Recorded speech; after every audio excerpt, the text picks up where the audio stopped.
Welcome to the Buccaneers Observer. This is Ralph Phillips. I had to jump on early. I couldn't. We got a lot to go over, and I just can't sit and wait for another 8 minutes. Man, I'll tell you what. I look washed out. This has been a tough few days, man. Tough few days.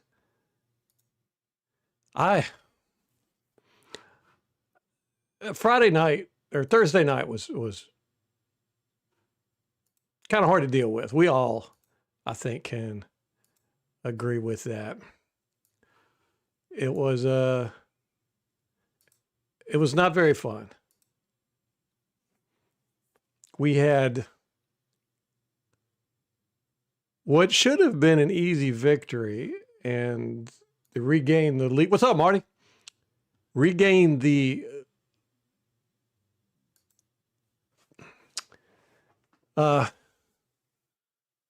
NFC South lead by more than just a half a game. Instead, turned out into a humiliating defeat that has seemed to really, really ignite a lot of bad stuff within the fan base and the team. There's no doubt about it. The team is fractured. The fan base is irate, and rightfully so. And there's a lot of blame to go around. But we all know who's going to get the ultimate blame. And ultimately, if I can say ultimately many times, which I probably will tonight, he deserves the blame. Todd Bowles deserves the blame for this. I did my instant reaction, and I was livid. I was upset. I was livid. I was in shock, And I just couldn't believe what I had saw. And I was very excited to look at the game film. Now, when I watch game film, I don't know if y'all noticed, but I watch and talk about game film a little bit different than anybody else does. But I get excited about losing games because that's where I see the most stuff. That's where you focus more because you want to see where the mistakes were at. And I spent all day Friday going over the defensive game film and most of the day Saturday too. I went over this with a fine-tooth comb. And I've got some very interesting thoughts and some interesting things that we're going to look at. Want to wait till we get people in here. If anybody's still interested in the Buccaneers. I think so many people are burned out, man. I tell you, man, my text messages and stuff were just flying. And I was so aggravated that I was just like grunting at people. It was like, I don't even want to talk about it. So it's been a rough few days, but interesting stuff on all 22 we're going to look at. And I'm going to say some things that a lot of people are not going to like.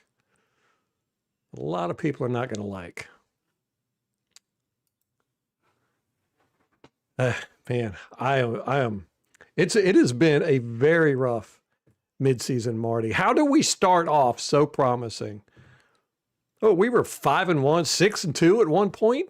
Talking about MVP for Baker Mayfield, Rookie of the Year for Egbuke. What's up, B-Call? You can't win for losing. Hey, we won yesterday. The Panthers went out there and crapped the bed.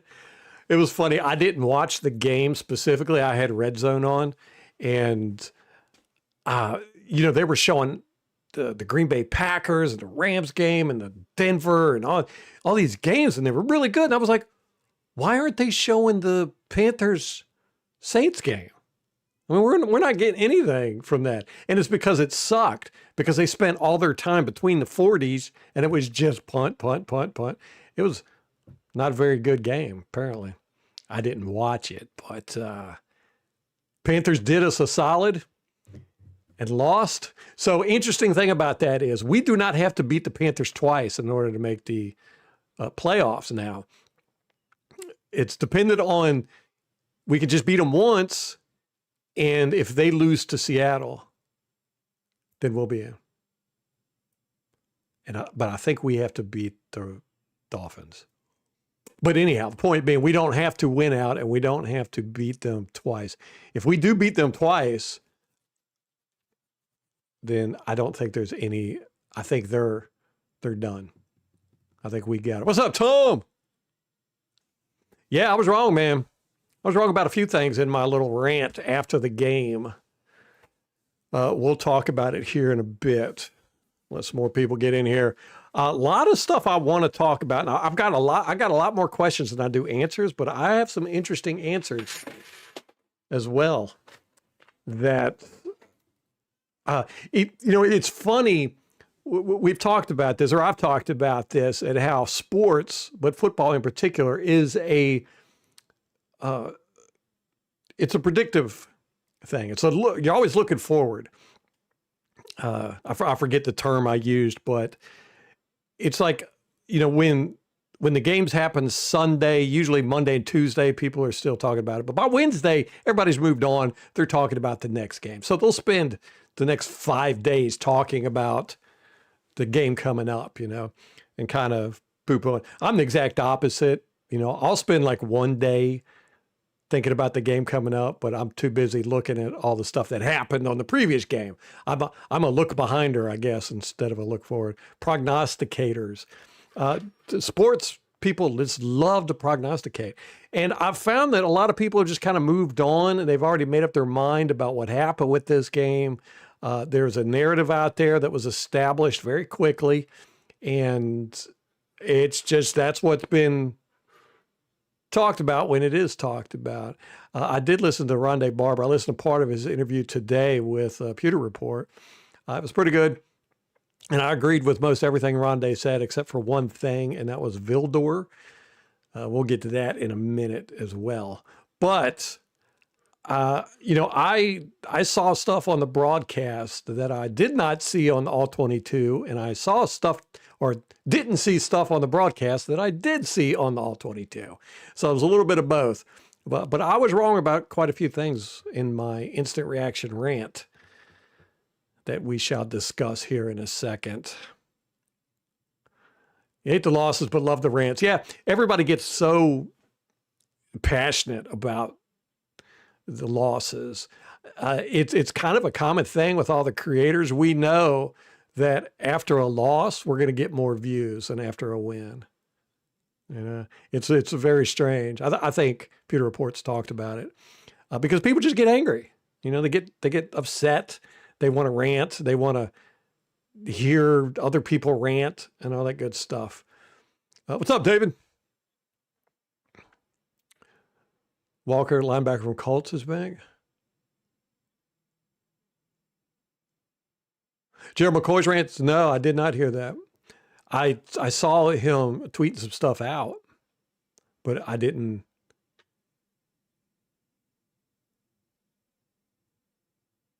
I tell you what, Mike Evans was furious, wasn't he? B-Call.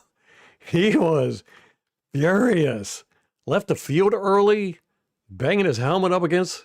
I saw that video with him walking down the tunnel screaming 3-28. And then Joe Bucs fan said that he had a tirade after that. And Scott Reynolds and those were saying that during the press conference and before the press conference, the locker room apparently is near where the press conference is held, that you could hear guys screaming at each other in the locker room. And then there's the video of Vita Vea, Reddick, and I think it was Winfield. They were walking out the film, and Vita Vea is saying something to Reddick about a sack, and Reddick was just kind of like, kind of had his hands up like it wasn't my fault or something. You could tell Vita was not very happy. We're going to talk about that too.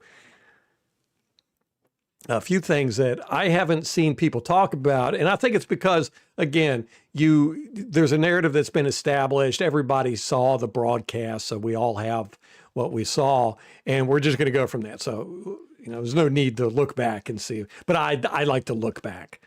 and see exactly what happened, where we went wrong, what the issue is, who was at fault. Try to hold people accountable. Not the wrong people. I don't want to hold the wrong people accountable. It's very dangerous. Saints helped us. Yeah. Oh, man, I tell you what, me and Molly both, we were just sitting there. We're like, it's impossible to root for the Saints. But we struggled through it, man. We struggled through it. We didn't watch the game. Normally, I'll have the NFC games on, NFC South games on, and Red Zone. But this week, I just had Red Zone. I wanted to get some stuff done in the garage, but I didn't. Man, I tell you what, this weekend has been crazy. It's been nonstop every day. I wanted to get on Friday, but I wasn't able to. And then I wanted to get on Saturday, and I wasn't able to because I got some stuff to talk about. Hope the Bucs are somehow up to the job. David, I think they are. I think they are. All dependent on the intangibles that we don't know about. Now, obviously, there are some locker room issues, and I think that this game exacerbated it. We'll see how that all plays out. It could tear the team apart. It could make them stronger. You never know. But as far as what I saw on tape, yes, we can do this. We can do this. Super Bake Bowl, what's up?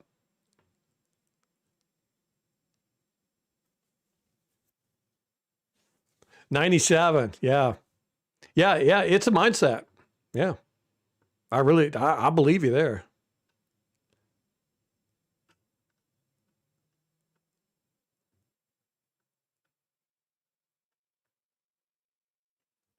Is it good or bad news that McCollum is out? I'm going to say good because I saw the injury on the game film. I think I've got it marked. We'll see.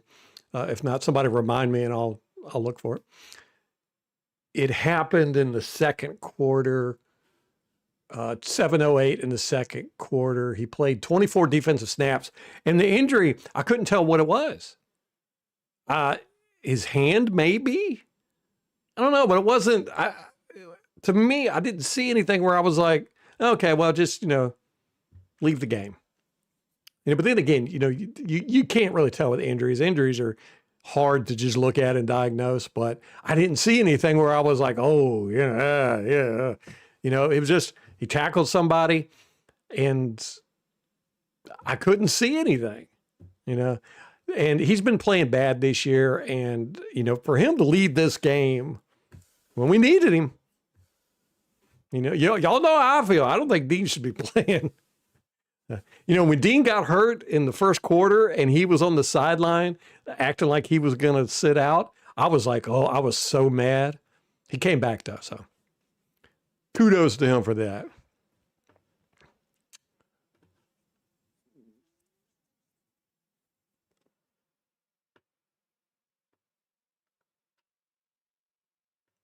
Oh yeah, Molly. I couldn't sit here and wait anymore. I had like 8 minutes before the stream was supposed to start, and I'm like, man, I got way too much to cover tonight.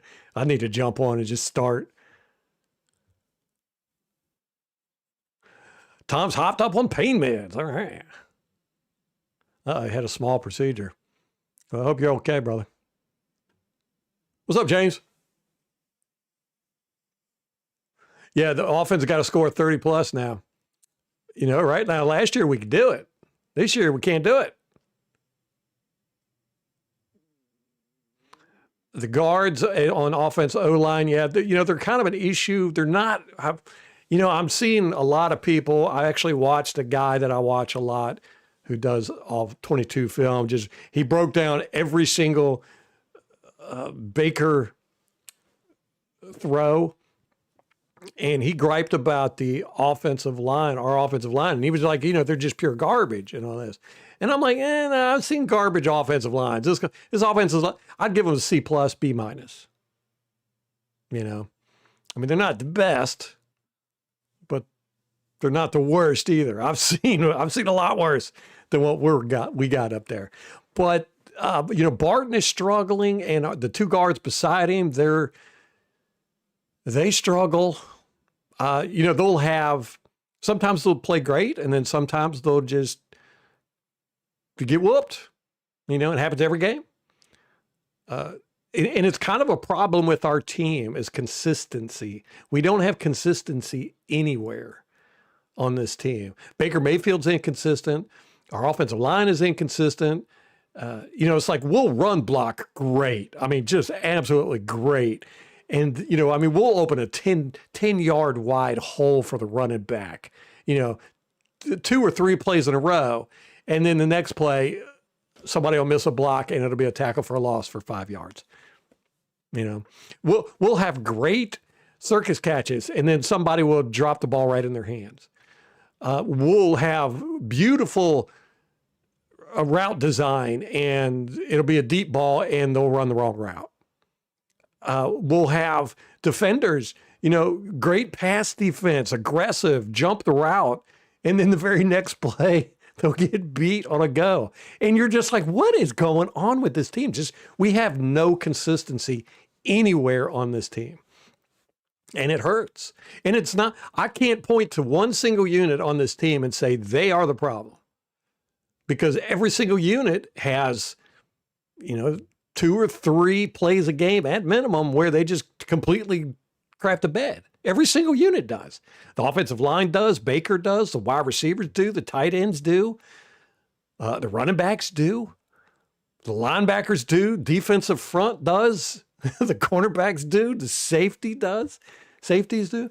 Everybody messes up on this team, at least 2 or 3 times a game. And then when you add that up and you've got all these units, you're looking at 10, 12 plays a game that are just totally bonkers. And that's really the problem.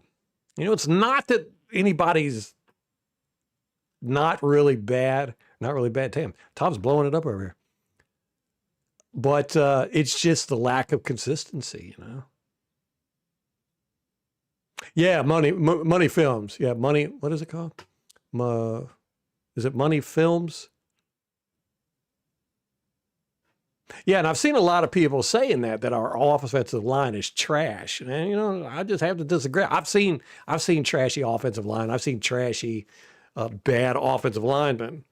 And I wouldn't say, Feeney is the weak link in our offensive line, but he's not horrible. I'd give him a C- grade, maybe a C. Michael Jordan, I'd give him a C, B-, somewhere in that area. It's just Barton. Again, it's like sometimes Barton plays great. Sometimes he just craps the bed. And so, I'd give him a C. We have a C+, B- offensive line, I think. But run blocking, we're really good a lot of the times. Anyhow, I forget where I was at. Okay, let's talk about some of the stuff. We can do it, James. There's no doubt about it. There's no doubt in my mind we can do it. We should have won the Patriots game. We were the better team. We should have won the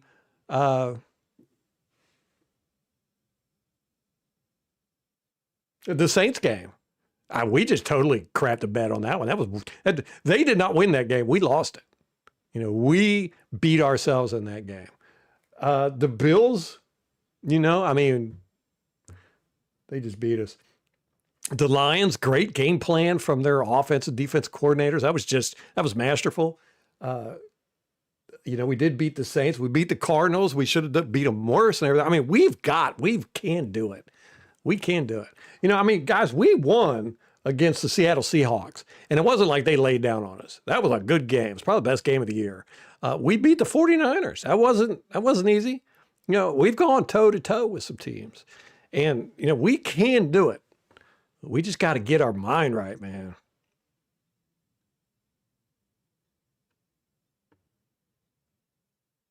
Oh, Anthony Walker from Colts practice squad. Okay, so he might be playing. Okay. I was thinking, what was that guy's name that we got in the draft? Walker, that got hurt. That's who I was thinking. I was like, is he from the Colts? Was that the name of the college? Or were they the Colts? D has to be fixed in the off season. James, I think unless a miracle happens, I don't think Bowles is going to be here next season.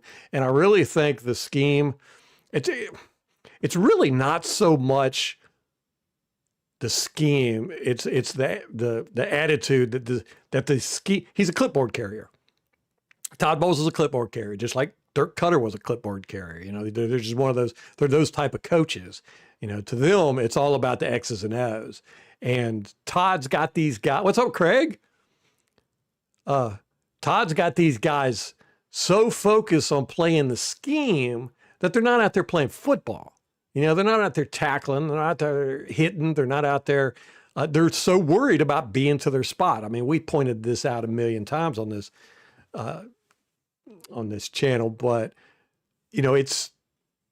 that's their focus, is doing the scheme. And you can hear it in Todd Bowles' press conferences. He says it all the time. If they executed better, when he had his rant and threw the whole team under the bus, that was his whole thing. He said the coaches can't do any more than what they're doing. So he took all of the blame off the coaches and he laid it all on top of the players. And he's got all these guys that he drafts. He wants safeties to be able to play cornerback, nickelback, linebacker, and blitz. He wants defensive linemen to be able to play linebacker, outside linebacker, cornerback. He wants them to drop back in coverage. Big 350-pound dudes. He wants them to drop back in coverage in the middle of the field. It's cute every now and then, but it's a novelty. It's a novelty. Don't make it a part of your defense. He wants everybody to be able to do everything. And our defense is so complex that these guys don't know. It's like Rondé Barber said it perfectly. He said, we don't have a base defense. So when it comes down to it, the game's on the line, you've got new guys in the game, and you need to play simple football, you can't do it because we don't practice that. And it's true. We practice doctorate level defense all the time. And everybody's supposed to know everybody else's position and be interchangeable and all that. It's too much. It's too much.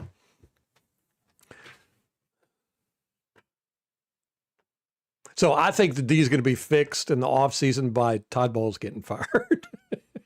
That's what I think. Craig, what's going on, man?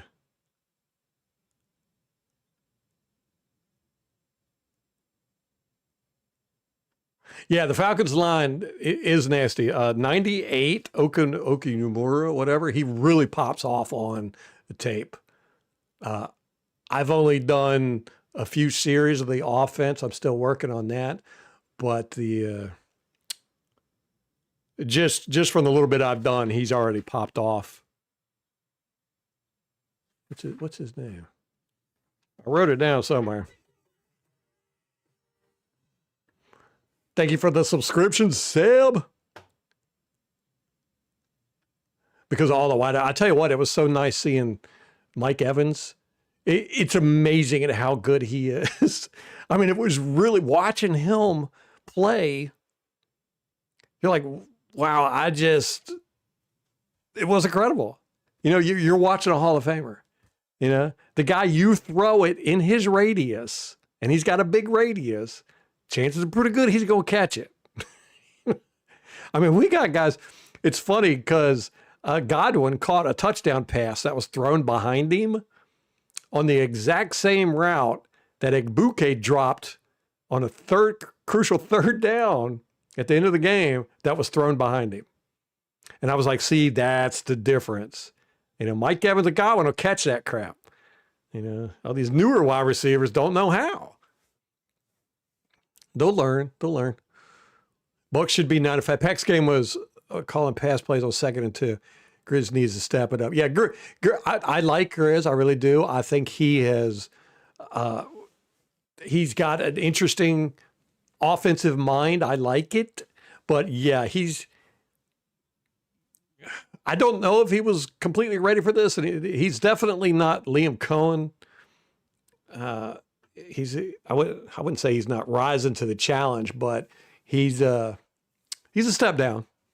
He's better than Dave Canales, but he's not Liam Cohen. I mean, Cohen was just incredible. And look what he's doing with the Jaguars. It's stupid. It's just dumb. We really messed up not keeping him, man. That was rough this offseason. Remember, I can't remember who it was that came in and gifted everybody memberships when it was announced that he was staying with us and signed. We were all just so excited. And then the very next day, that stinker went and signed with the Jaguars. Boy, I was so mad. That was depressing. And now that he's doing really good, it really makes it hard. But hey, Grizz, I like Grizz. I think Grizz is doing a pretty decent job. And it has been hard on him. You know, the offensive line has been a mishmash all year. His wide receivers has been a mishmash all year. His running backs, you know, Bucky goes out. He's had to deal with a lot.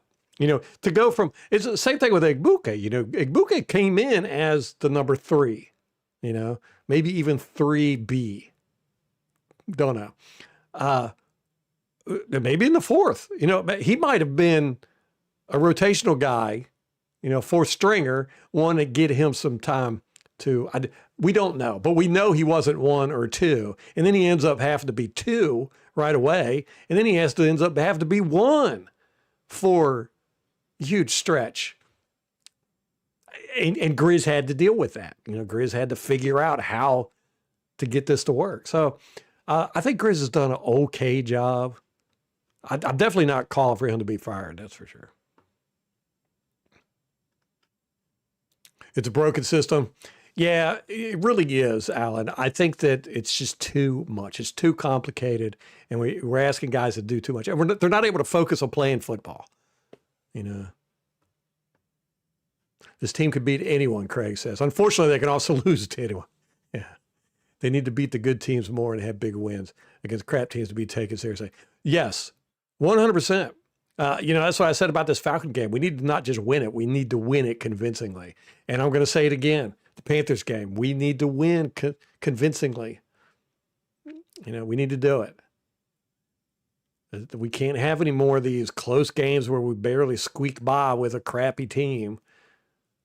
You know, we need to, or lose to a crappy team. It's going to be very interesting to see how this team reacts. One thing I'm going to say, and this is an indictment on Bowles. The team didn't come back to practice until today. That pissed me off so bad. I'm going to tell you how mad I got when Bowles said that. You know, he gave these guys Friday, Saturday, and Sunday off. They don't need Friday, Saturday, and Sunday off. They don't deserve Friday, Saturday, and Sunday off. Right? I mean, I think everybody could agree. They need some work. Why? And that's the problem with Bowles, is he's just too, you know, whatever. It's almost like he's a Gen Xer. Whatever, dude. You know, he needed to step his foot down. Now, it was interesting that he cussed like he did at the podium, but I didn't like that he threw the team under the bus. Don't throw the team under the bus. Call out the player, whoever you're talking about. Who is he talking about? You know, he was saying some specific stuff. You know, he was saying, don't act like this is just a job. And who was he talking to? Who's doing that? I want to know. I've been racking my brain trying to figure out who it was he was talking about there. Probably more than one person, but I don't know. I did not like him throwing the team under the bus like that so much. But it was nice seeing him be passionate, which is funny because I had said in my rant on my instant reaction video that I was like, how can I have, as a fan who does this for free, I not only do this for free, I'm actually paying the NFL to do this. The NFL collects the money that my channel earns for ads and stuff. I get the memberships and the super chats and all that, but the like the ads, They copyright my stuff and they collect the money. So I'm basically paying the NFL through my labor, but yet I feel like I have more passion than Todd Bowles does, who's getting paid millions of dollars. And then he goes out there and cusses on the podium. I was like, yeah, okay. He showed me up there.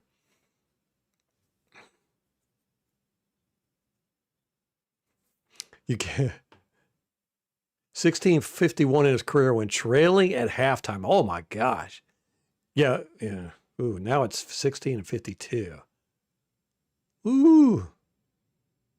Yeah, Todd Bowles is who Todd Bowles is. I mean, he's not I don't think we're going to get anything different out of him. That's why I don't think he's going to be here next year. I really don't. Unless he pulls off a miracle. Unless he changes, which I don't think he's going to. But I think that giving these guys a 3-day weekend after that Thursday game is part of the problem. And it's a Bowles thing. I mean, you're rewarding failure. And he does that a lot with these guys. A few interesting things I want to talk about before we get into some game film. Did anybody notice, and I haven't heard anybody talk about this, it might be because I haven't really been out there looking at everything. Hassan Riddick did not start this game. Neither did Anthony Nelson. You know who started this game? Adam Goetz. Is that how you pronounce his name? Goetz? 97, Adam Goetz. He's listed as a starter. He was the starter out there. He played 8 snaps. But yet he's listed as a starter. Now, I don't know if if you guys are familiar with how all this stuff works with contracts and everything, but that is a big ping. Kind of a red flag. Goetz was put out there to send a message to Riddick and Nelson. That hurts their stats. They're not listed as a starter. They didn't start this game.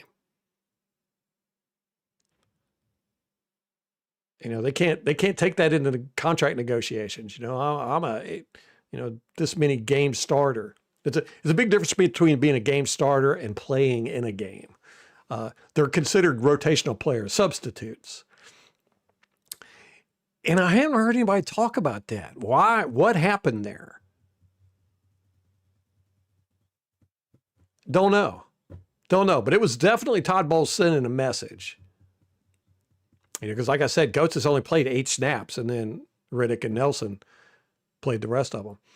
A lot of strange stuff with this game. 53, inside linebacker Nick Jackson started the game as well.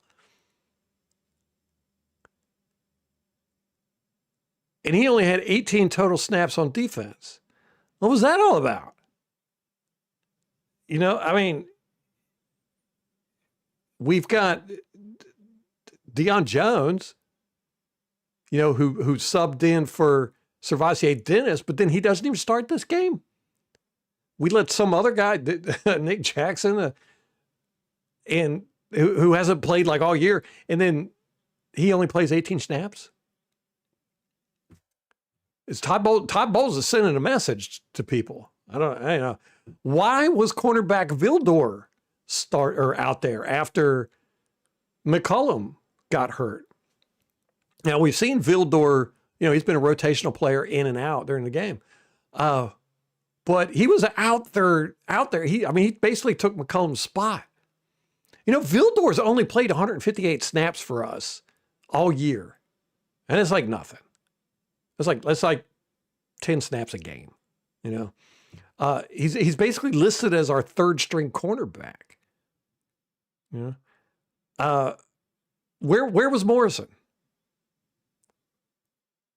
What's up with Tyke Smith? I don't know. He's injured, right? I don't know what it is. What happened to McCollum? Was it his hand? I don't know. Marcus Banks, what's he doing? Josh Hayes. Josh Hayes played 22 special team snaps. Now, last year, he played 265 defensive snaps for us. But yet we're going to put in Vildor, who's only played 158, over Josh Hayes, who played 256. I mean, you could say Vildor's played better, I guess. I don't know. It's a weird thing to me that you would go with the guy who hasn't had as many snaps. What about Merriweather? You know, he played 10 special team snaps. He's played 435 defensive snaps for us in 3 years, but only 17 this year. I mean, Josh Hayes but he plays on special teams. He's been playing great. Why are these guys basically relegated to special teams or practice squad or whatever they're at instead of Vildor? Why is Vildor brought up as the guy you're going to put in on 3rd and 28? Bryce Hall has played 1 game for 17 snaps since he's been with us. That was last year in 2024. Why do we even still have this guy on the practice? Well, what is going on with this team? I don't think anybody knows. I don't think the players know. I don't think anybody knows what's going on with anybody.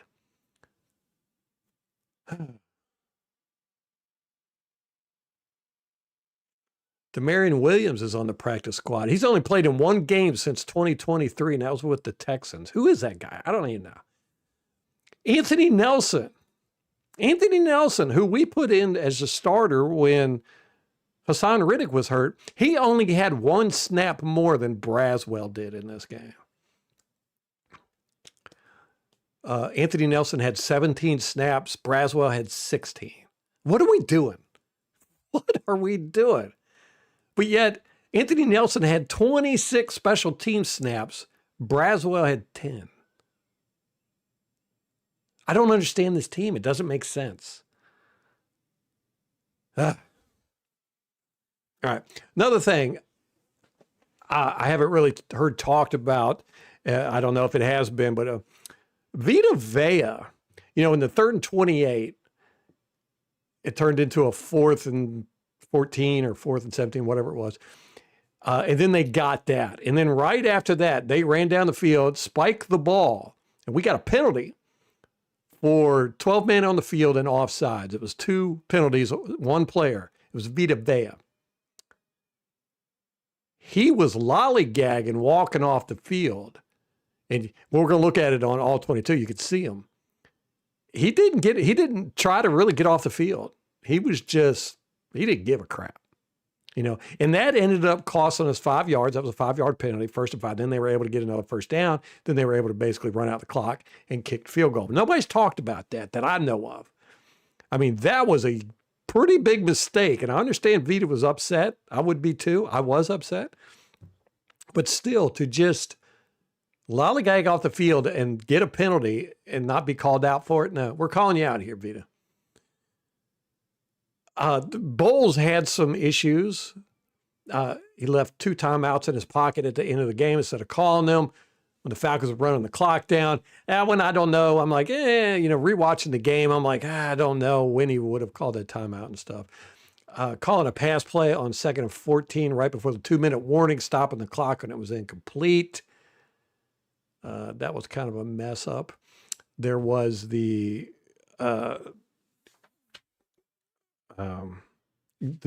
not declining the holding penalty that caused the 3rd and 28. It would have been a 3rd and 18, right? And he took the penalty, and it ended up being 2nd. That one has mystified me, but that's one thing we could say about Bowles. And Craig, this is probably something you would agree with. Bowles has always done this. He's never been. They call him a defensive guru. I don't know why. But he's not a strategic-minded person. I don't think I've ever watched a game with Todd Bowles as a coach or a play caller and gone, that was smart. Generally, you go, what are they doing? Todd Bowles is just not very good at that aspect of the game. He's not a good field general, I guess you could say. But I'm going to say this, and here's where I think I'm going to piss a lot of people off. Todd Bowles was not the problem in this game. Everybody's going to be surprised at what I say was the problem. But Todd Bowles was not the problem. This was probably one of the best called defensive games that I've seen Todd Bowles do in a very long time. There was only one. Yeah, y'all have seen me where I get so mad at this all 22. I'll be like, what is he? What is? There was only one play like that where I was like, what is he doing? And it was this typical. It was a fourth and. It was a 3rd and 2. Yeah, 3rd and 2, and he called cover 4 zone. You know, his typical dumb stuff. And of course, they picked it up. But other than that, he did great. He did really good. You know, other than the few mistakes here that we talked about. But the play calling itself was probably some of the best he's done all year long. And I was just like, are you serious? Why does this have to happen? Why do I have to go to bat for Bowles? He was not the problem in this game, per se. Okay. Blitzing. I did not realize how much we blitzed in this game. I said it in my instant reaction. I was mad that we didn't really blitz until the last drive. No, we blitzed in this game. We had 14 blitzes in this game out of, 30 some passes. How many passes was there? It surprised me. 44. So we blitzed 14 times out of 44. So what's that? 30%? That's about our average. Somewhere around there. The tight end, Charlie Warner, 89. He's a good blocker. I wish we had him on our team because our tight ends were not blocking good. 87. Payne Durham, while I like the guy, horrible blocker. He reminds me a lot of Cade Otton in his first year. If he's not cut blocking, he can cut block pretty good. But if he's not cut blocking, he's bad at blocking. Busted coverages. We only had 2. I thought we had a lot more than that, but we only had 2 busted coverages in this game. Now, I'm saying that with an asterisk. There were quite a few, let's see, there's 1, 2, 3, 4, 5, 6, 7 defenses that I couldn't figure out what they were doing. Some of them, I could see it was zone, but I couldn't see what type it was. Some of them I could see it was man, but I couldn't see what type it was or whatever. For whatever reason, it was a quick pass. They didn't get in their sets or whatever. So some of those could have been busted coverages, but only 2 that I saw were busted coverages, and that shocked me.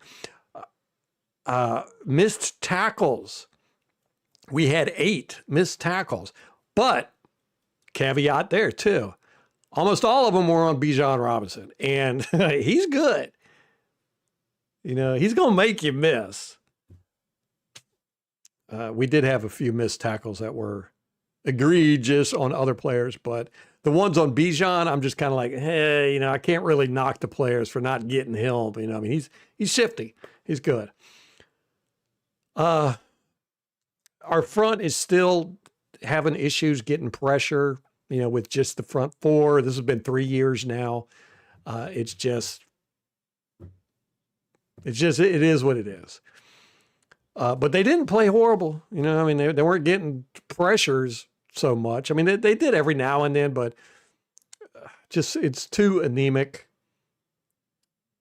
But when we blitzed, we were getting to Cousins. As a matter of fact, we got some good licks on Cousins that I did not realize in the game. A couple of I was like, ooh, that should have been a penalty maybe. But here's the reason, and here's the number one reason why we lost this game. Now, Todd Bowles contributed some. And again, I'm going to say this. Everybody contributed to this loss. This was a team effort. Todd Bowles had his mistakes. The defense, the secondary had their mistakes. You know, we had 2 busted coverages. We had missed tackles. We had out of positions.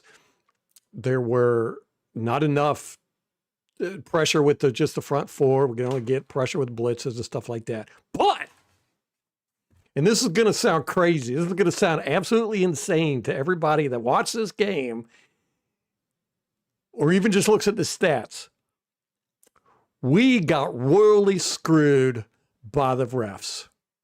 The refs were absolutely atrocious in this game. This is probably one of the worst ref games I've seen in years. Atrocious. I mean, not like you could even understand how they could make some of these calls or miss some of these calls or whatever, but just absolute. These guys had to have been drunk, is all I'm saying. They were drunk because the Falcons played one of the dirtiest games I've seen. You know, it's up there with that Redskins game back in 2019. It's just, they were given a mandate to win this game no matter what, and they followed through with it. Now, granted, this is an indictment on our team as well, because our guys should have been really, you know, picking up on the fact that these refs sucked and just started doing whatever it took to win, because Atlanta had no problem whatsoever.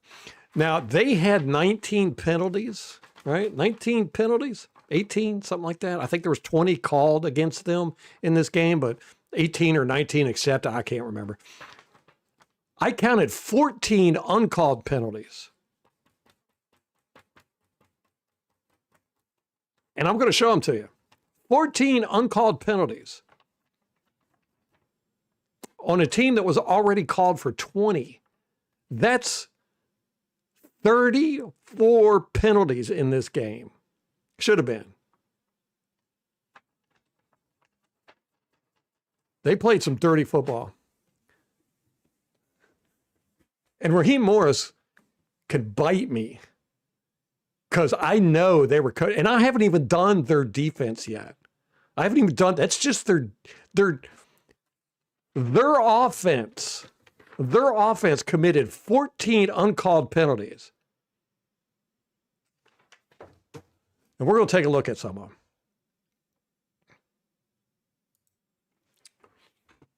I know it sounds crazy. And trust me, I thought I was going crazy. But this is one of the ugliest games from a team. I mean, it was just... don't know where my drawing pin is. Oh, no, this might be a disaster.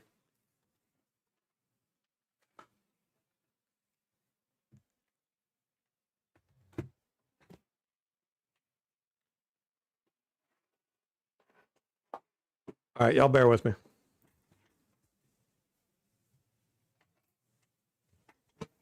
It's right here in front of my face. If it's a snake, it would have bit me. Yeah, I don't think there's any way we could have won this game with this crappy refereeing and the mentality that I don't know if the Falcons knew that this crew sucks or what. I don't know. It's just insane. Yeah, David, yeah. Yeah, this crew, I'm writing down this crew as a disaster. It was Chevers, Carl, I'm pretty sure it was his crew. Cheffers, however his name is pronounced. You know, and the sucky thing about this is, you know, I've been keeping track of crews for years, and every year they switch up. You know, line judges will go from one crew to the next crew, and he'll become a back judge, you know, or an umpire will become a down judge from another crew, and they just mix it up every year. It's very rare. Matter of fact, I can't even remember when a crew has stayed consistent. So it's really hard to keep track of what officials are really bad, because there are bad officials out there. You know, like a lot of officials that you can tell who's calling what based on the official, because line judges have responsibilities to look for. Back judges have different responsibilities to look for and stuff like that. So if a roughing the passer penalty is called, it's normally a back judge, right?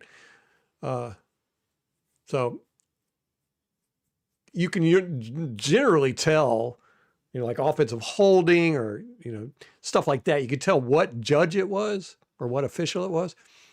But they move around every year, and it makes it really hard to keep track. But I'm marking everybody on this crew as crap. because this was an atrociously bad called game. All right, let's look at some stuff.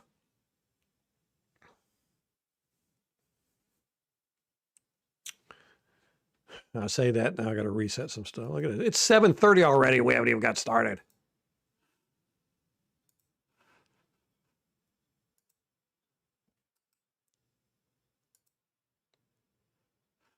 And that's, I might even put it on the table that this was a game that the NFL wanted the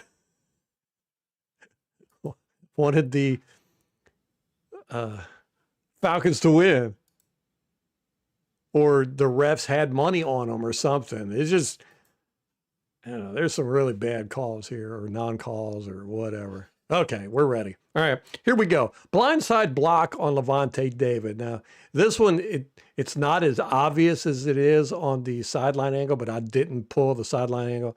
We'll see if we can find it later. But if you watch Levante David, he's right here, and you can see 8 Pitts looks over at him right there. Pitts sees him coming, right? And then Pitts blindside blocks him.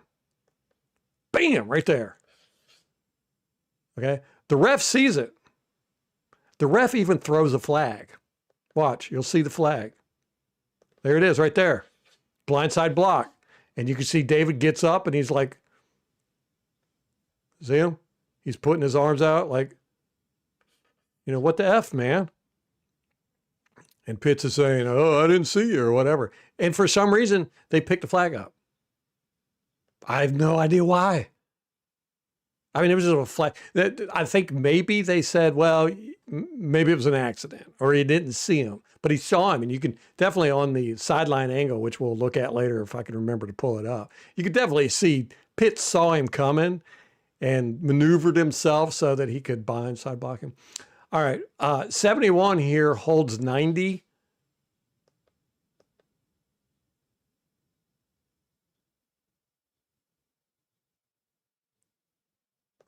Right here. Look at this. All right? How do you miss that? I don't know. Remind you, these are all uncalled.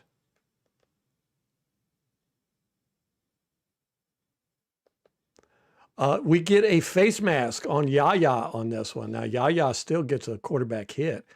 It's actually a good play on Yaya's part, but we get a face mask. 70 just outright grabs his face mask and yanks his head sideways. Right there. Right there. Yeah.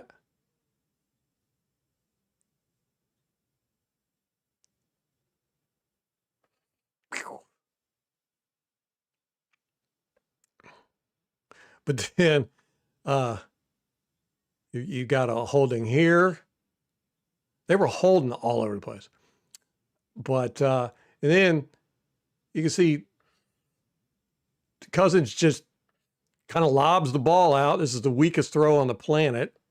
Like, he doesn't even get a full extension on this. Look at this. He just literally just plops it out. But because this is one of the plays where we had busted coverage, Kyle Pitts is wide open. We'll review this play when we go over the game film here in a second. We're just going through uncalled penalties right now. 71 holds 5 on this play.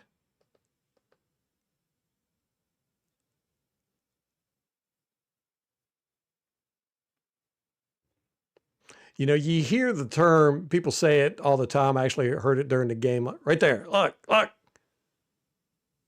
How do you miss this? Here's the ball carrier.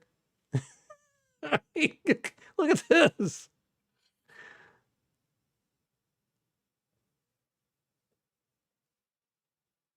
Hey. And a lot of these penalties directly helped the play.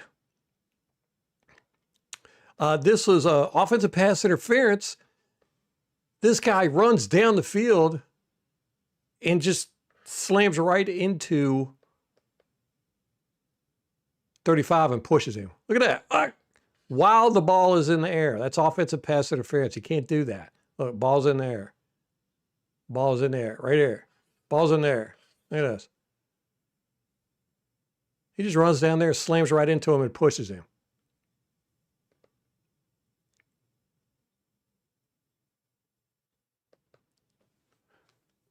Missed tackle there by Jacob Parrish, too.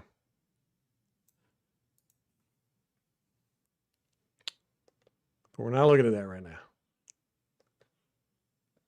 now. 70 holds 98. Right here, right here. Matthews is he holds all the time. We ended up getting called defensive holding on this play, 96 here, but okay, this right here is okay. But this right here is not okay. And it mattered a lot in this play. 98 couldn't get out there. Couldn't seal the edge. 29 holds 87. Okay, this is against us.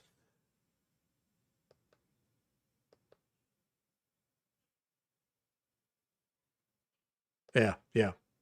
He grabs 87 right here. Right there. You can see his jersey. He's pulling on his jersey.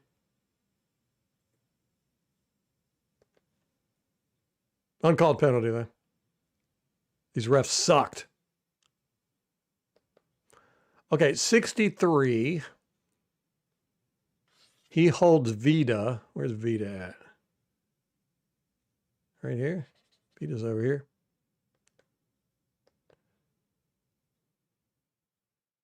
You can see Vita trying to take up blockers so that Yaya can stunt, but he can't because 63 has him by the front collar.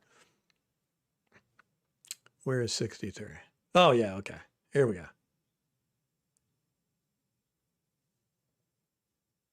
Okay, see, you can see 63 puts his hand in the collar right there. And he's trying to get around for the stunt, but he can't. See how he's being twisted? And you can see right here, you can see he's still holding inside that collar. He just let go just now. So 63 holds 0 there. You can see Vita is taking up these two guys so that Yaya can stun around, but 63 just grabs him on side. Look how Yaya is being pulled right here.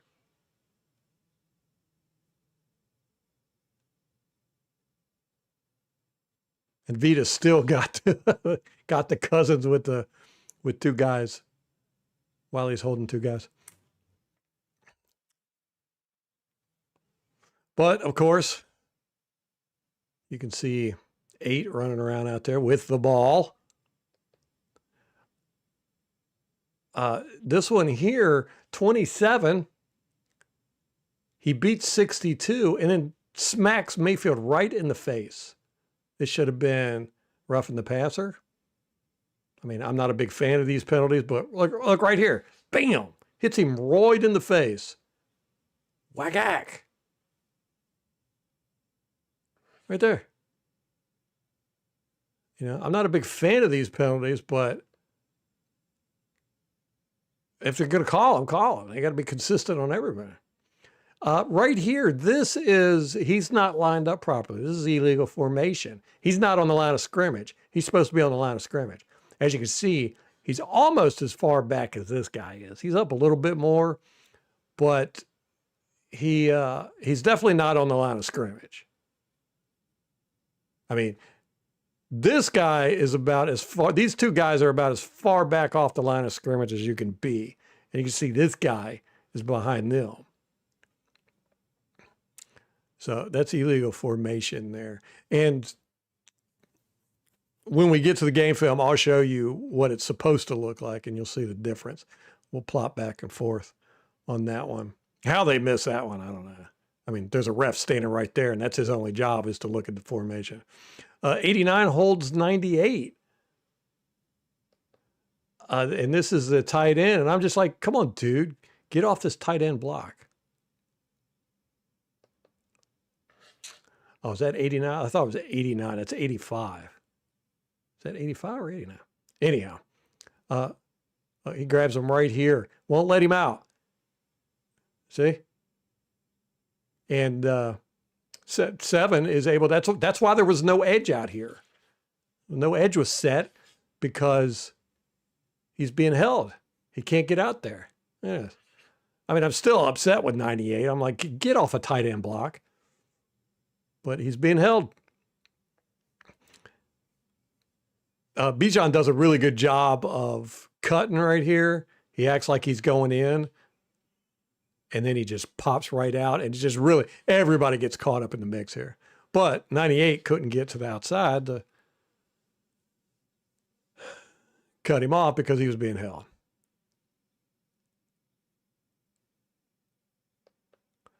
Let me see. 87 grabs 25 and yanks him to the ground, almost making him fall down. This is just a real quick one, but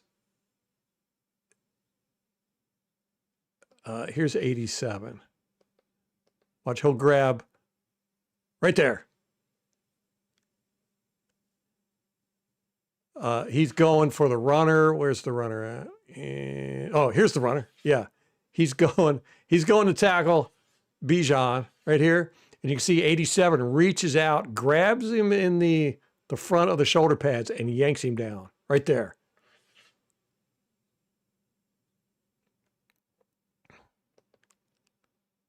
If you watch it on full speed, keep an eye on these two guys right here. You could definitely see how 31, that's Winfield, just gets yanked right there. Was that 31 or 25? It's 25. That was Parrish. Right there. Okay.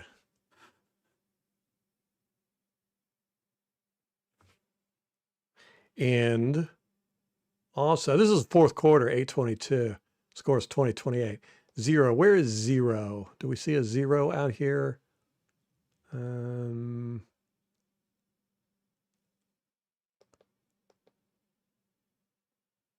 Where's Winfield? Okay, there's Winfield. Let me watch him. Right here. Winfield gets held here. Right there. It's kind of weak, but you can see he puts his arm out. He's like, come on, man. That looks like 8. That looks like Pitts. I've got him listed as 0. Right there, he's holding Winfield.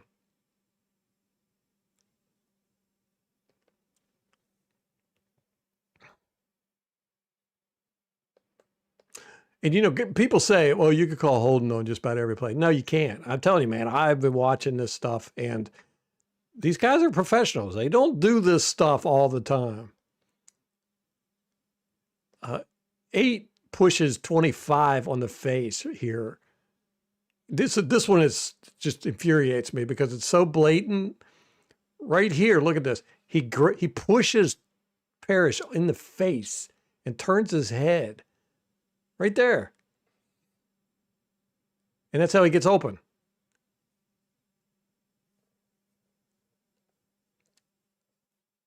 You can see it a little bit on the end zone angle, but it comes in. It's like right here. You could see this part on the end zone angle, but you can see he just puts his hand straight up, grabs Parrish's face or face mask, and just pushes his head sideways.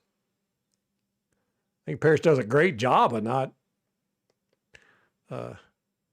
completely losing Pitts there.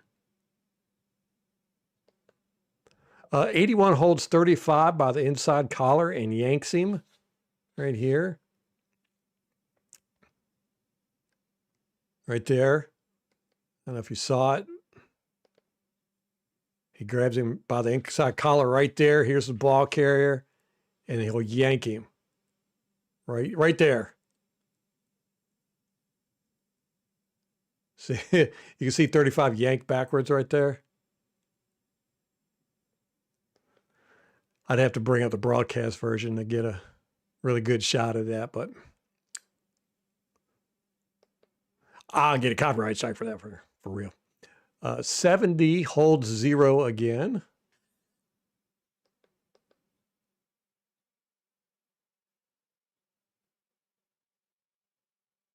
Right there.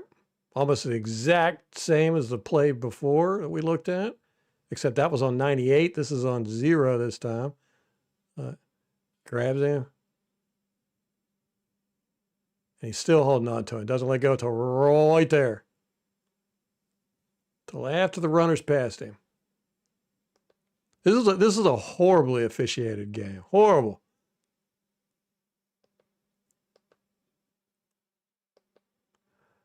Eight pushes 54 here.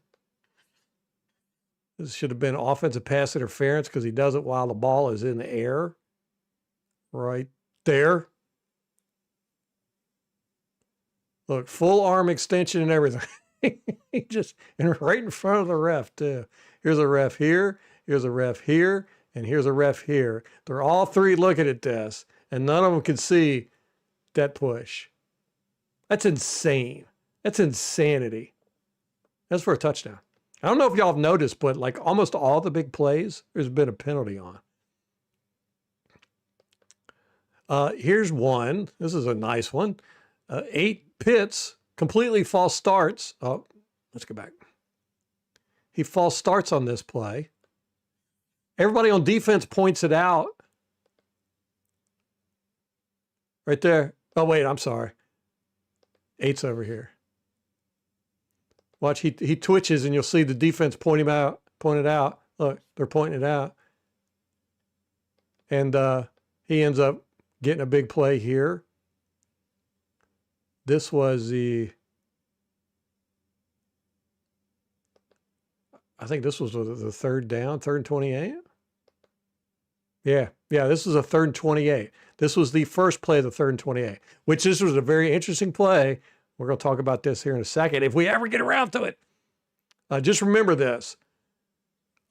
Good play call.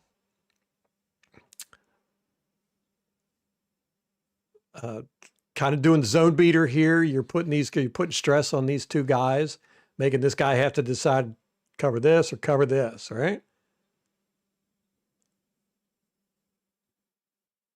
He took this guy and he left this one open underneath. Pitts catches the ball and ends up getting, I want to say 17 yards. So anyhow.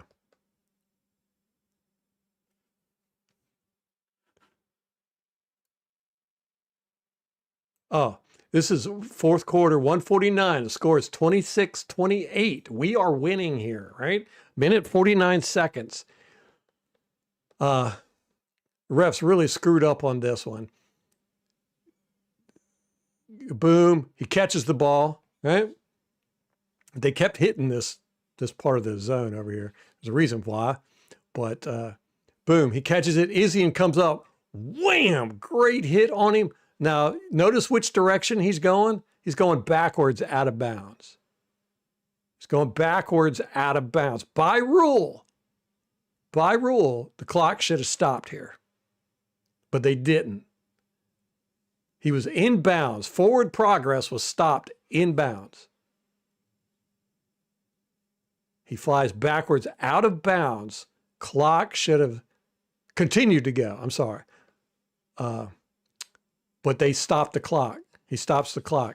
And you can see he gets up and he says, clock keeps going. Right there. He's saying, clock keeps going. And he's saying, no, it doesn't.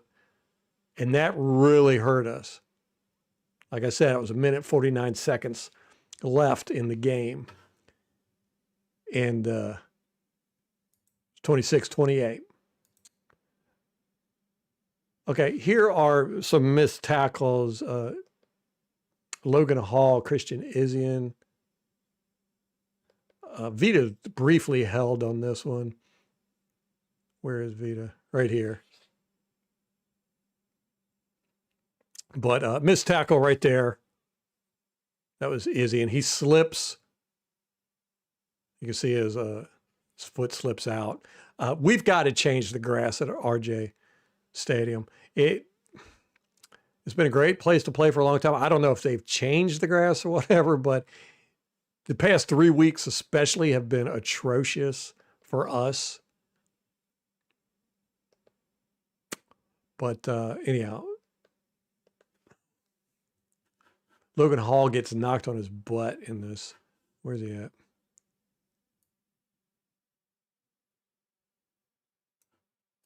Yeah, Levante David had a pretty good game here. It's about time too. He's not really done a whole lot this year.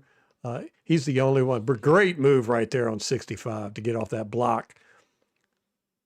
Zip, zip, look at that. That's beautiful stuff, man. And then everybody else is blocked up. Vita's being held here, but 90 just gets put on his butt. Or where is 90? Oh, right here's the 90. Okay. 90's over here. He just gets tossed. So, Izzy missed the tackle. Bijan ends up getting a pretty decent gain. Let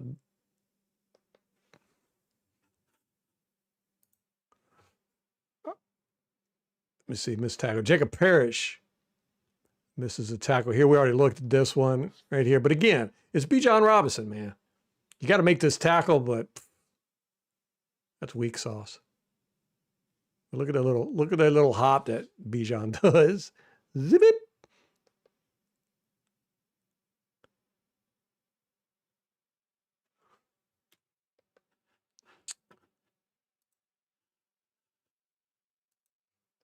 Yaya misses a tackle. He gets the pressure on the quarterback here, but he misses the tackle. Man, just come on. Just throw it in the dirt, though.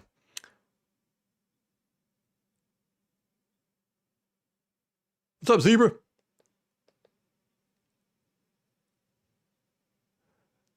Nick Jackson misses a tackle here. He fell down for no reason to begin with. And I say no reason, but this grass. See, he just slips, falls down, he tries to get back up, make the tackle, he misses. So like I said, we had 8 of these. I don't consider them the reason why we lost the game. I think the most important factor, the reason why we lost the game, is the absolutely atrocious refereeing. The Levante David misses a tackle here. This is kind of a big one too, right there.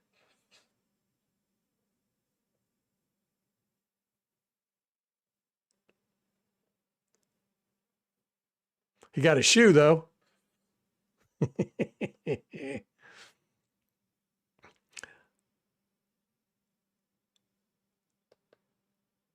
We had 3 missed tackles here. Parrish, Deion Jones, and Levante David.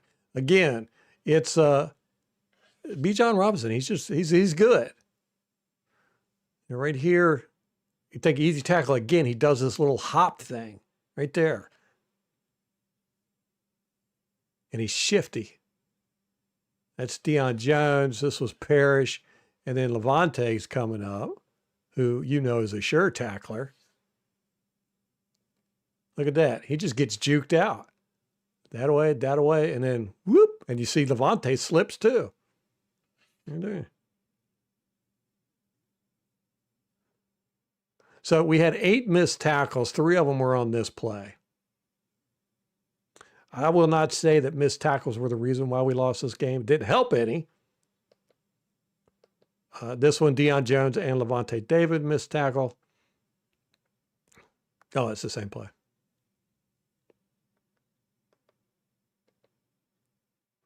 And then on this one, Reddick misses a tackle. He comes in unblocked.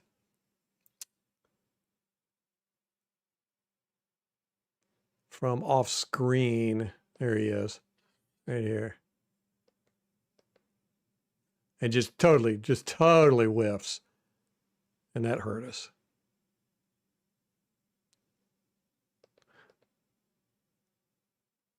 Just, unblocked too. All right, so those were the missed tackles. Then we had 2 busted coverages, which really surprised me. I thought there was a lot more. Not sure what the defense is doing on this play. It looks like Devontae goes man while everyone else does zone, I think. We blitz. David swaps out coverage with the cornerback who blitzes, and I don't know if McCullum was supposed to play man here. I just don't know.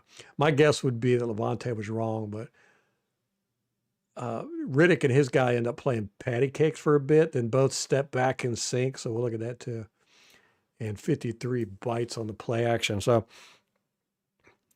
where is Levante? Right here. Okay, yeah, so Parrish comes in on the blitz. Levante goes out to take coverage, and it looks like Levante goes man and leaves his zone open. 21's yelling, hey, keep an eye on 8. And everybody's like, crap.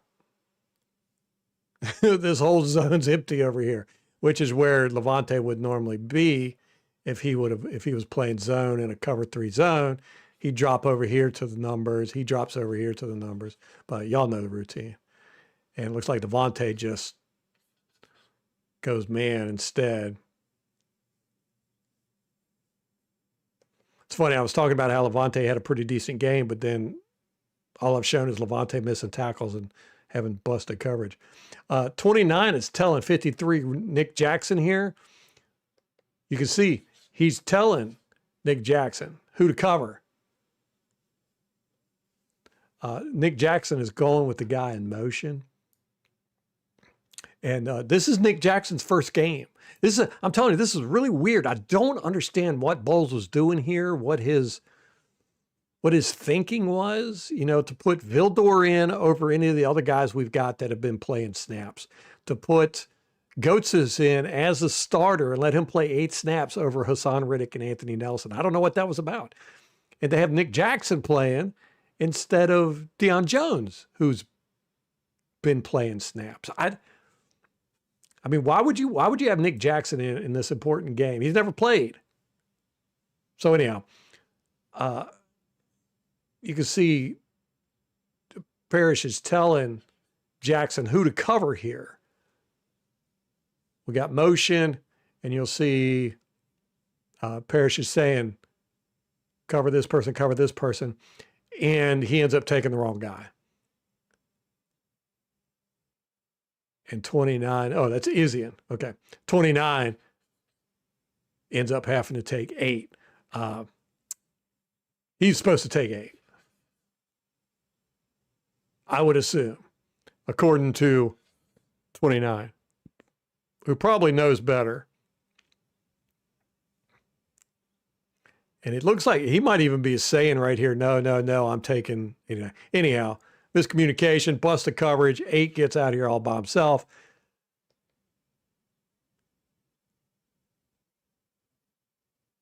And those were the only 2 busted coverage plays in this game. Really surprised me. I really expected to see a lot more. So, man, it's 8 o'clock already. We haven't even gotten to the game film. Should we just wait for tomorrow to do the rest of the game film? Probably should,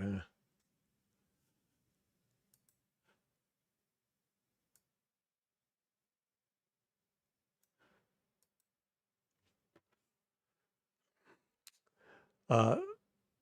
I want to gripe about Logan Hall here for a moment.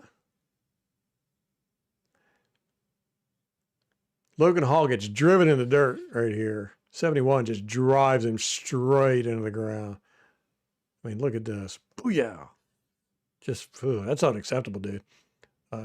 You're not even being double teamed. I mean, 89 kind of sticks a hand on you. But actually, I would say he probably helps you there more than he hurt. But then look at Levante David. This is an offensive lineman he's going up against, 64. Just whoop, just gets right off the block, comes in and makes the tackle. He's been doing this for so long, so good. It's going to be a shame. It's kind of like watching Mike Evans play Thursday night. You're just like, wow, wow. He is just so good. And you don't really realize it until you see how all the other wide receivers play in his absence. You're like, wow, big difference. That's kind of how Levante is. When you see defensive linemen just get manhandled by an offensive lineman here, just driven in the dirt, 5 yards out of the play, just poof. And then you see Levante David, a linebacker, who can get off blocks like nobody's business. And this is a professional blocker here. This ain't a wide receiver or a tight end or a running back. That's a professional blocker with good leverage on him too. He kind of gives up a little bit here, but David just goes around him and then gets off and makes the tackle. I'm saying David had a pretty good game, other than those missed tackles and busted coverage. Okay, we looked at this one already. And we looked at this one already too. Okay, so we covered the first series pretty good. Here's Hassan Riddick. Speaking of getting blocked, here's Hassan Riddick getting blocked by tight end. Y'all know how this makes me feel. It is. Just come on, dude. You can't have that. You should be past him right now. Right there. You should be past this guy. Either this way, that way, something like this. Look at this offensive lineman ain't got nothing to do because Riddick's being blocked out here by a tight end. Although I will say this, 89 is a good blocker. He's a good blocker. All right. Let's talk in the chat. Let's see what's going on in chat. We'll have to save the rest of this for tomorrow.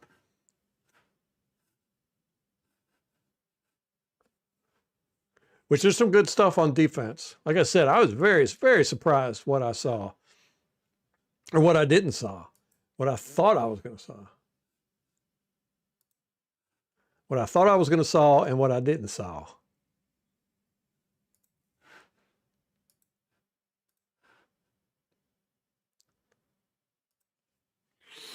All right. Molly, what's up? Yeah, spot defense. That's what we play.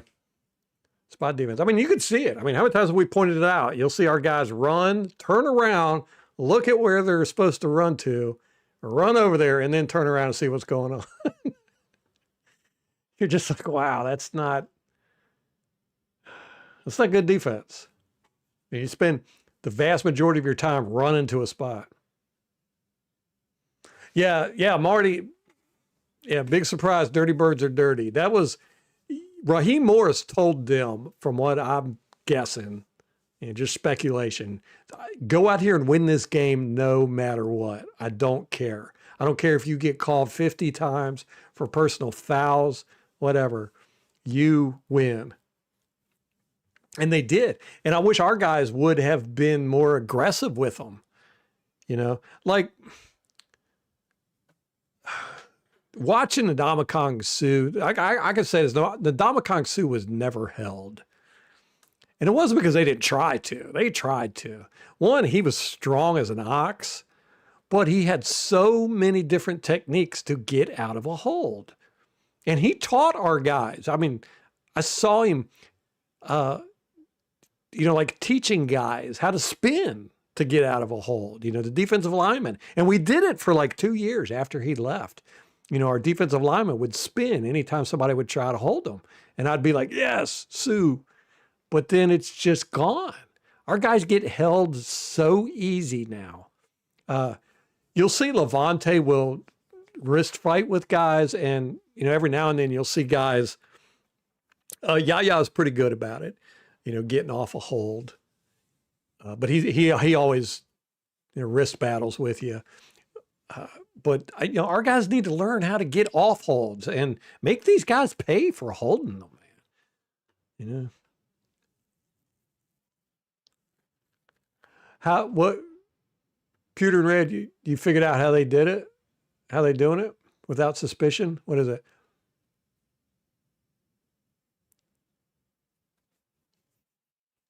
They called a whole bunch of calls, 5, 10 yard penalties. So they call the smaller penalties, and then we can't get mad when they call the big ones. There's got to be. I've said this. The NFL is the only sports organization in the world that I know of, but definitely in America, that has never had a referee scandal. That's like almost impossible. I mean, the odds are just almost impossible, especially considering we have more refs than any other sport, per game. Not counting the backup refs and all that good stuff. I mean, we got a lot of refs, and you're going to try and tell me none of them have ever been busted for cheating and stuff. It's just hard to believe, man. I think the NFL is just very good at covering it up.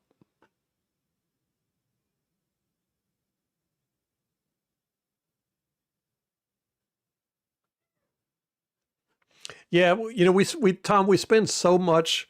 Our tight ends block so much. Like if you look at Pitts can't block for crap, so they don't have him block. He doesn't block. I mean, they'll have him go out second level blocking and stuff every now and then, but it's really just get in the way of somebody for a second. But he can't block, so they don't have him block.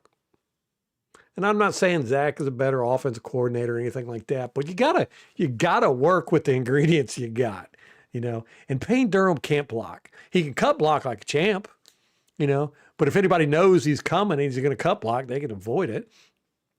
But they obviously in this game told him, "Don't cut block. We need you to stand up and block," and he's just not good at it. Cade Otton was horrible at it in his first year, absolutely atrocious, But yeah, we kept doing it, kept putting him out there, And we got some guys on our team, like Ryan Miller. You told me he got cut, which I was very happy about. I was like, good. He does not need to be on this team. He definitely doesn't need to be on special teams. I didn't mean to cut him outright, but he's not a good blocker, and we have our wide receivers block a lot. Igbuka is not a good blocker. We need to not have him block it. Have him decoy. That's what he's good at. He's a very, very good decoy. That's what we need to do. Don't try to have him block it. But we do. And we do that too. We are a scheme-dominant team on both sides of the ball. We don't play to the strengths of our players, our personnel. We expect them to play the scheme no matter whether they're good at it or not. And I just don't think that's winning successful football. I mean, you get these guys, like we pointed out last week, Gedeke, he's not good at pulling. He's not a good pulling blocker. So just stop doing it. They should not have Gedeke pulling and blocking. We've got, the middle of our offensive line is struggling, so we need to design plays to kind of cut that out, more boots, faster plays. We have so many long drawn out plays that take forever. It's kind of like Dirk Cutter's offenses. They were the same way, and Byron Leftwich's. We'd have these plays that take 3 seconds to develop. Your offensive line has got to hold for 3 seconds. They got to. And if they can't, your quarterback has to scramble or throw it in the dirt. And Mayfield doesn't throw it in the dirt. So, we just don't play to our players' strengths and weaknesses. We don't cook with the ingredients we got. We cook with the ingredients we wish we had on both sides of the ball. Now, I think Liam Cohen was much better last year at working with what he had. I think he's doing it in Jacksonville too. Oh yeah, yeah. I'm 100%. Too many empty seats at the home games. Yes, the NFC South teams. Definitely in the Buccaneers. I get upset, when they'll show a crowd shot and it's like 60% full. I'm like, man. The last week when it rained, the Arizona game, was it the Arizona game or a Saints game? Oh, the Saints game. It was like empty when it started raining. I don't know if everybody went inside to get out of the rain, but those seats were empty. I mean, it was like 20%.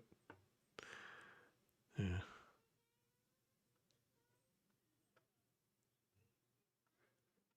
Oh yeah, the alligator rolls. Yeah, I can't stand them, zebra. I can't stand them. That was implemented 2012 when the league started doing that. So it's been almost 15 years.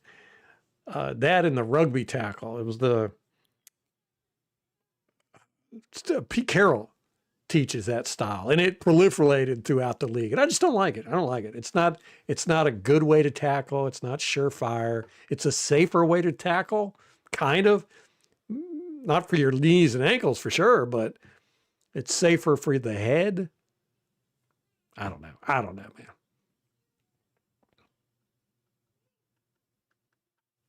Yeah.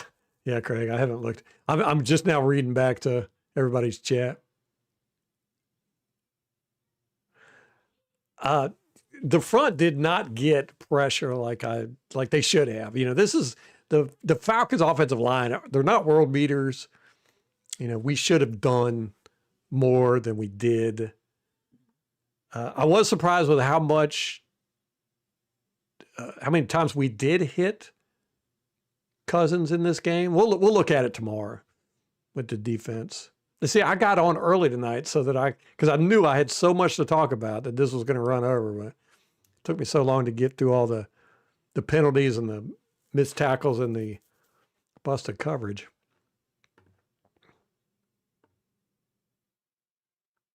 Yeah, linebackers used to cover the backs of tight ends, and they still do for the most part, but uh, linebacker position is just so different now. It's almost an afterthought. There are a few teams that kind of focus on linebacker. I think Detroit does, but they're kind of Swiss Army knives. They could do pretty much all of it, but they can't do any of it good. I don't know if you've ever tried to use one of those scissors in a Swiss Army knife. Absolutely. Or the bottle openers. Absolutely no good. But if you really, really need some scissors, you might be able to cut some toilet paper with those things.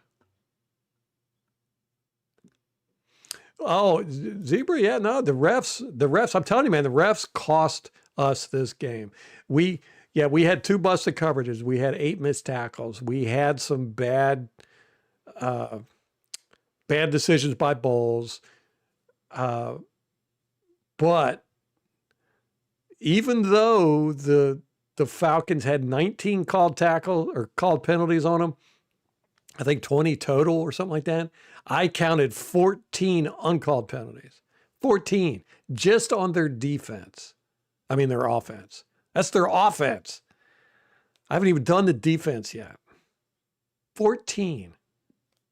This was an atrociously called game. These refs should be barred from ever refereeing a game again. And they just did bad calls. Like I said, they missed illegal formations. They had, they ran the clock when it should have stopped, or they stopped the clock when it should have run. I'm sure there's other things too I could look at that I missed. This was a weird game. It was a very weird game. I really wish somebody would ask Todd Bowles why Goetz started the game. He's in the record books. He's in the official game book as the starter. He played 8 snaps.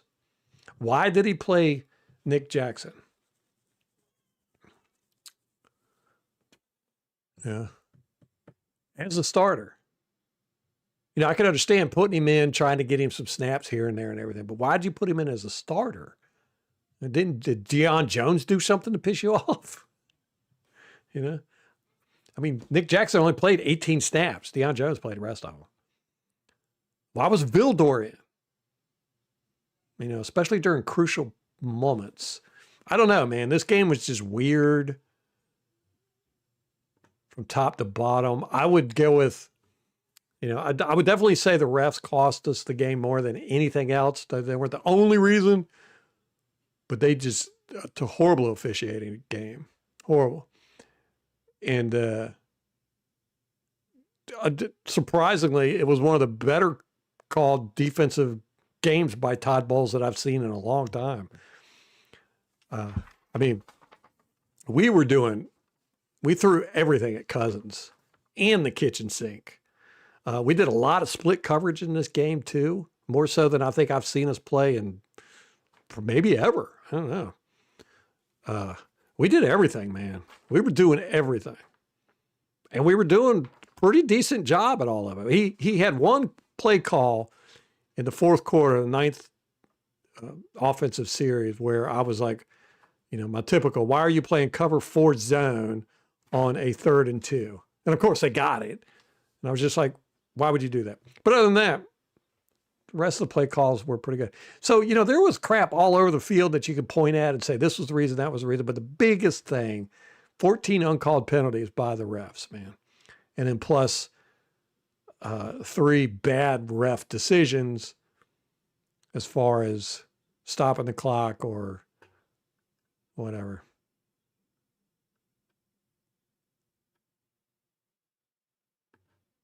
Yeah, our guys quit too, Zebra. The front, I mean, they'll keep moving kind of, but if they don't get by right away, they just kind of flounder about, Don't really put a lot of effort into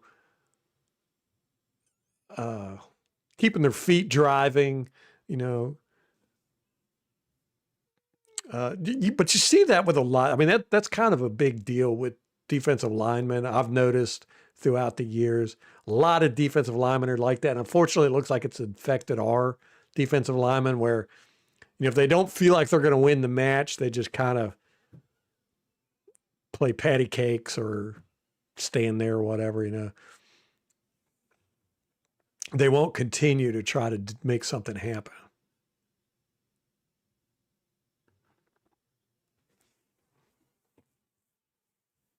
Yeah, Pitts is a big wide receiver. He's more of he's huge. He's a huge 6'6". I never realized he was that big. Yeah, I don't know why he's a tight end. He doesn't even look like a tight end. He's not built like a tight end. He's built like a wide receiver. I guess he's too slow to be a wide receiver.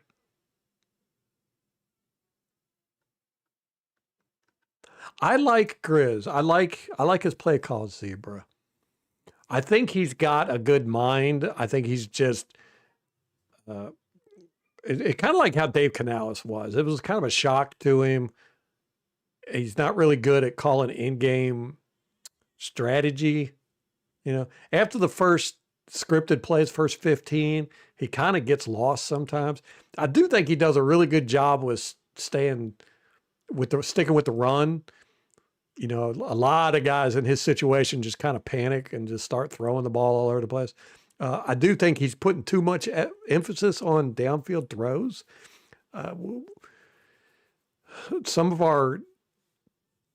the plays just don't have enough check down stuff.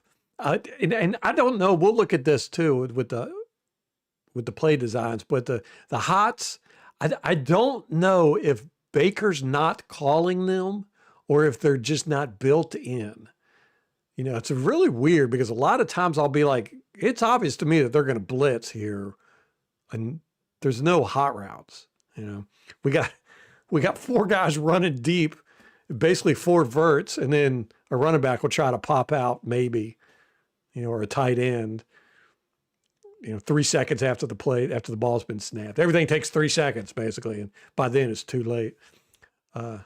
So there are a few things I think he should clean up, but I do like his play designs. His concepts are nice, and he comes up with some really good, tricky plays too. I like. If Kirk Cousins played against the Bulls defense every week, he'd be a multi. We have single-handedly kept Kirk Cousins and probably Pitts in the NFL. If it wasn't for the Buccaneers, those two would probably have been run out of the NFL a long time ago.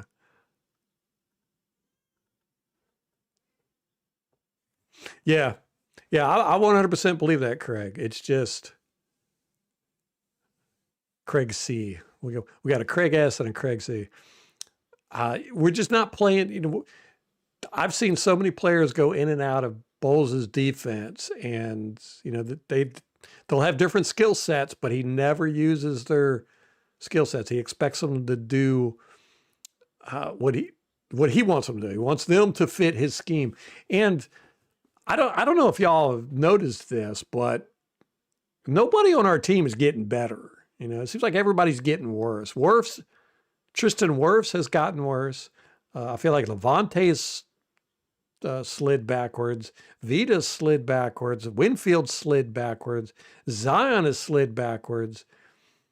I feel like Egbuke's gone backwards. There's just no development.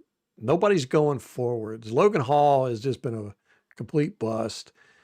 You can make a case that Yaya's gotten a little bit, but I don't know. I don't see what Todd is doing as far as getting players better. And this has been for 7 years, really. I've kind of noticed this. And I feel like he takes a lot of players and he puts them in positions that they're not good at, and he does it on purpose. I don't know. So we need to get off here. We got a football game coming on, and I got to go eat. No motor guys on the DL. Yeah. Now you'll see Logan Hall this year. He has really cranked up his energy levels, but it's like a hamster in a wheel. He really doesn't go anywhere. He actually causes more disturbance to the rest of the defensive line than he does to the offensive line. But you'll see him, hands flailing, legs going everywhere. But he's not doing a whole lot.